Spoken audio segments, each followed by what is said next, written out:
So over the last few years, as you all know, back when the pandemic hit, all museums across the country were closed. So visitorship hit what we would call like an all-time low, right? The museums themselves were closed.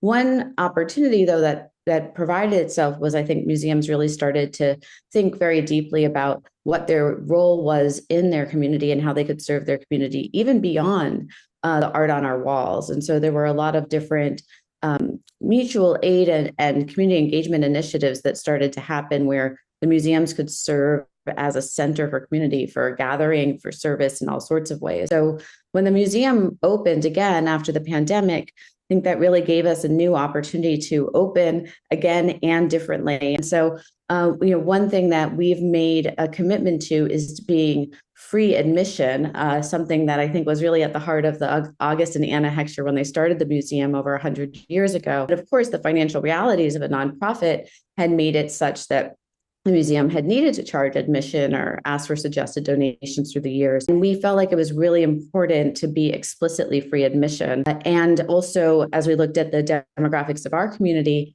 here in Huntington, over half of our school district, our natives speak Spanish at home.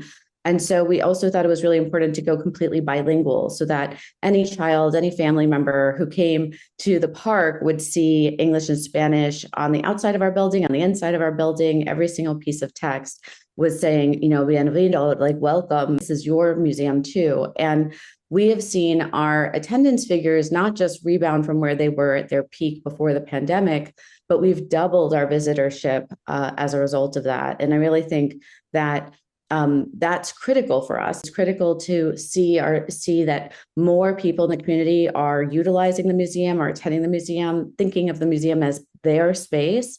And also as we struggle right now in an economy that's becoming harder for nonprofits, as we see federal funding being cut for the arts and other things, I think that's something we think a lot about very deeply, which is we are committed to free admission, but it's critical to us to be of service to the community.